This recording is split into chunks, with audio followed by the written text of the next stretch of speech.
estava morrendo. Estamos com mais uma irmã para cortar a bênção. O nome da irmã e a bênção que vai receber dentro dessa campanha. Meu nome é Zeni. A bênção é do filho da minha prima. Eu trouxe, mandaram fotografia para o irmão orar. Ele estava com câncer na cabeça, estava cego, não estava escutando, ele estava muito danado os médicos. Daí a gente estava contando por disque, né, das pessoas que a gente estava enxergando. Só que eu tive o privilégio de estar na casa dela agora, né? Fiquei 15 dias para lá viajando em Londrina. Eu mesmo em meus próprios olhos, ele já está enxergando, está conversando, estava bem magrinho, está gordo. Daí o pai dele estava de pé perto da porta, perguntei que cor que é a camisa do seu pai? É azul. Me levou na sala, me mostrou todas as fotografias que tinha lá. Graças a Deus não está sentindo mais dor de cabeça, está gordo, está tranquilo agora. Graças a Deus fez a obra e curou o câncer da cabeça dele. Amém. Ouvinte, é milagre tremendo, ouvinte, que Deus está fazendo aqui na cidade de Curitiba, está abalando o mundo inteiro, o Brasil.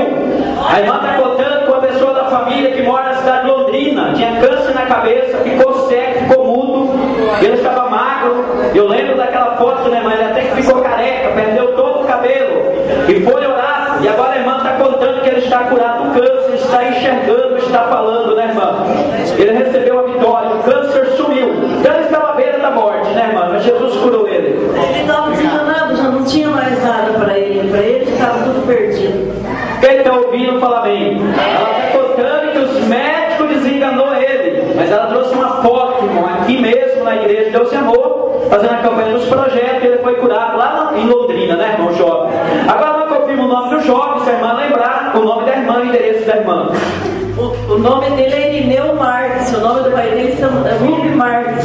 E ao nome da mãe dele eu esqueci porque a gente, o meu endereço é Rubi, que é Osório de Almeida, 36, Fazendinha, Jardim Independência. E também tem mais uma bênção na minha. A irmã quer contar mais bênção, aí está a cura do jovem, agora a irmã tem mais bênção, pode contar outra bênção.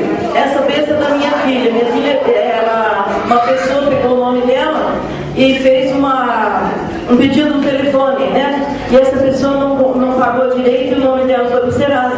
Deus revelou por nome e o nome dela estava limpo. E graças a Deus o nome dela já foi tirado, está limpo o nome da minha filha. Agora a irmã está contando a bênção ouvinte da dívida. Quem está ouvindo, fala amém. Ele revelou pelo Espírito Santo de Deus, o pastor geral, que Deus está dando a vitória em uma dívida de uma pessoa da família. Deus ia limpar o nome. E ela foi lá no Serasa, né, irmã, ver as dívidas. E antes da revelação, a dívida estava lá. Depois da revelação, ela foi lá, está limpo, não tem mais nada de dívida. Deus deu a vitória. Ela fez até compra o nome dela. Eu agradeço a oportunidade em nome do Senhor Jesus.